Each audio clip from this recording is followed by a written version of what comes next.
Australia may have a reputation for having a lot of natural elements that could really only be described as hostile nightmare fuel. But Switzerland is one giant bespoke ambush just waiting for an invader. Everywhere you go in this country, in particular the area around the Alps, has hidden features that are purposely designed to make an invading army's life absolutely miserable. There are houses, barns, and bunkers that hide artillery and machine gun positions. Inside those defenses are highly trained men and women. Outside those defenses are also highly trained civilians, as every man has compulsory military service training and women serve voluntarily. Mountain tunnels, bridges, and roads are literally rigged to explode into ruins. Entering into a valley is essentially just becoming a target of the unseen guns hidden in the rock faces, and sometimes even in the rocks themselves.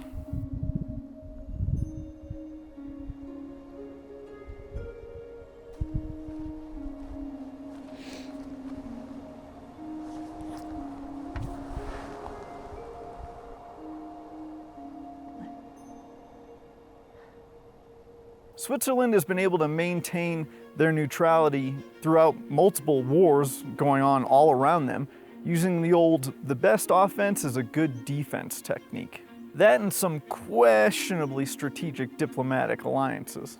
But we're going to focus on the first part. This overarching defense is known as the National Redoubt, and it began in the 1880s. As an American and as a veteran, it's easy to see the advantages that a place like America has defensively. The world's two largest oceans on either side, and two friendly countries to the north and south. Tons of natural resources. It is ideal for keeping your enemies at a distance. And if they get a little too close, we always have the most heavily armed populace on Earth to fall back on. Switzerland has nearly the opposite situation. Landlocked, they are surrounded on all sides by much larger nations who have a history of attempting to destroy one another. But what makes their location so advantageous is the lovely, awe-inspiring, and majestic Alps.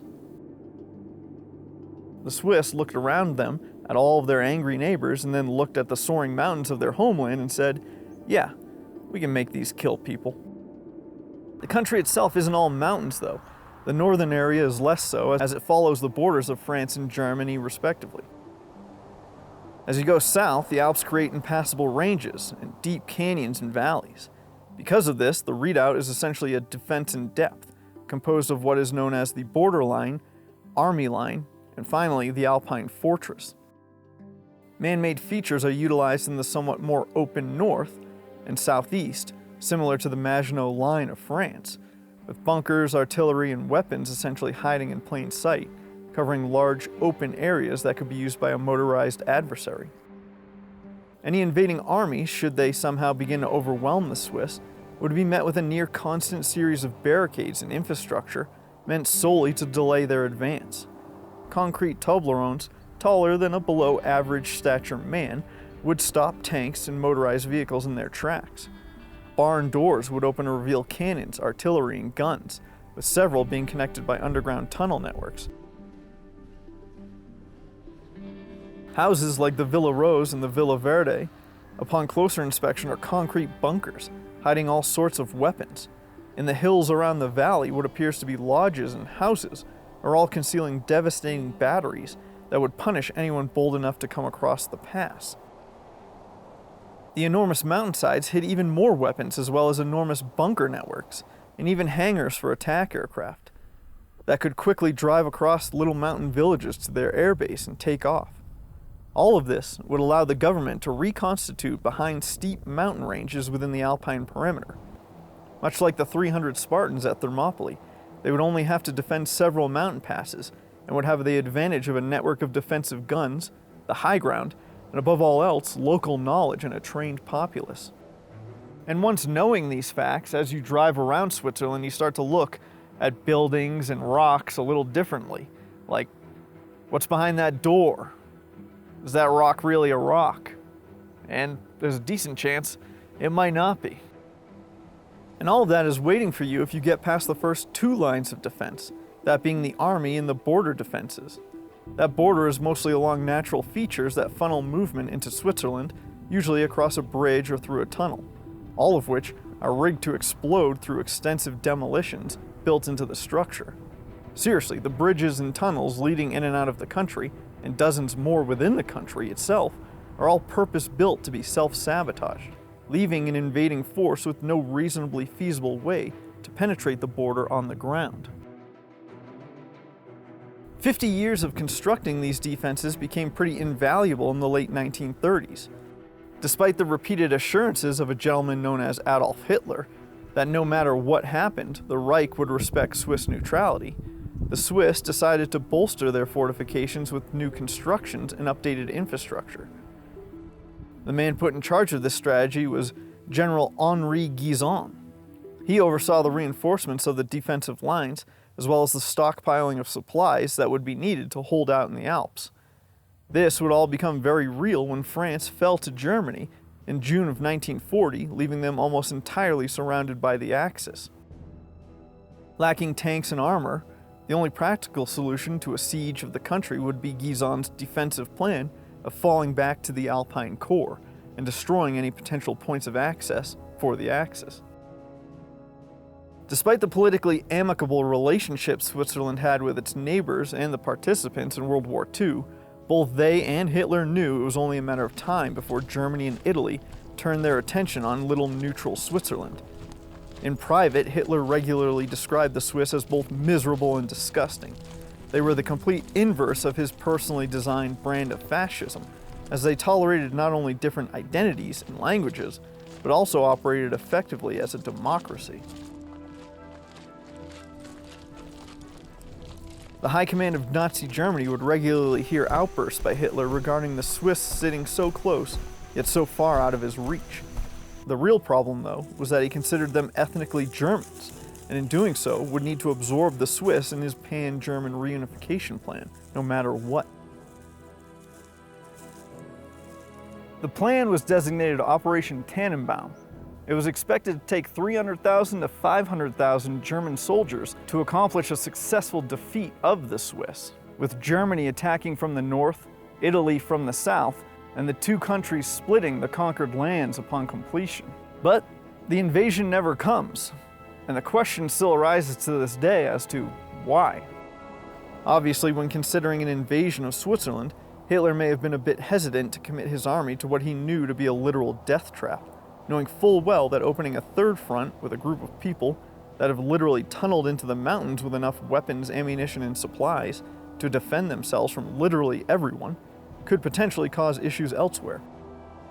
The final showdown would probably take months if not years and would be after bypassing the death traps and the extremely high likelihood that the Swiss poisoned the Rhine River, which supplied Germany with fresh drinking water. Committing that many men and that much logistically to a siege would bleed the Third Reich dry.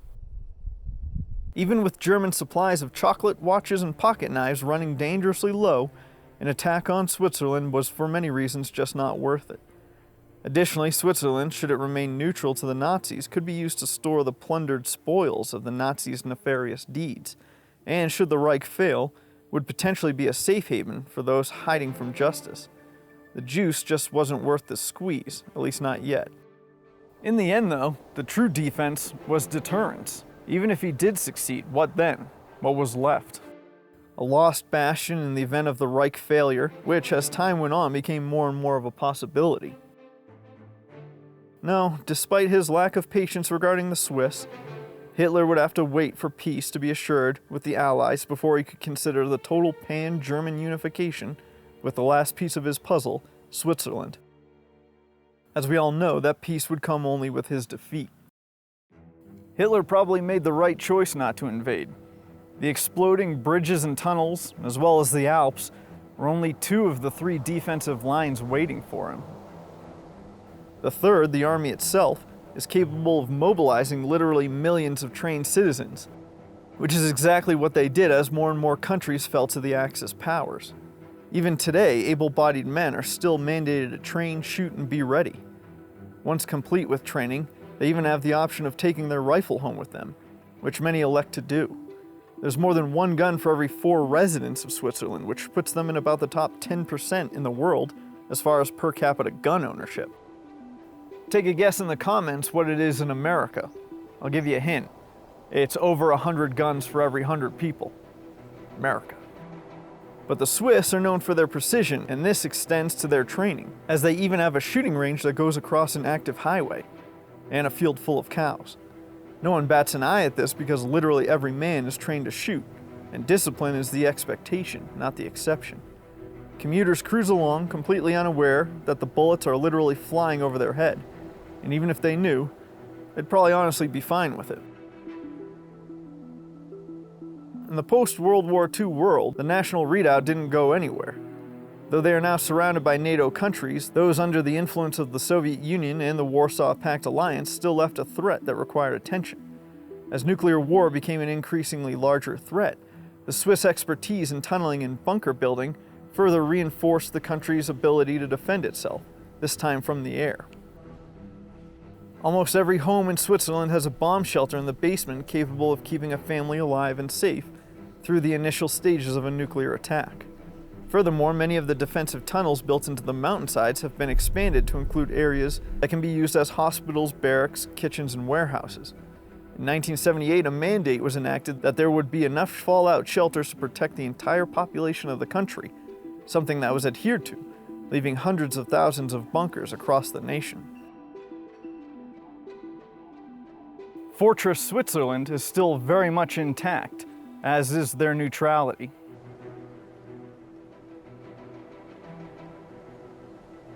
The Swiss may have hundreds of thousands of bunkers here, but in Utah, the Mormons have one as well, and inside it is your information. Check out this video here where I'll explain why they have all the major details of your life filed away. Thanks for watching, thanks to my Patreon subscribers for helping me get here, and as always, until next time, get lost.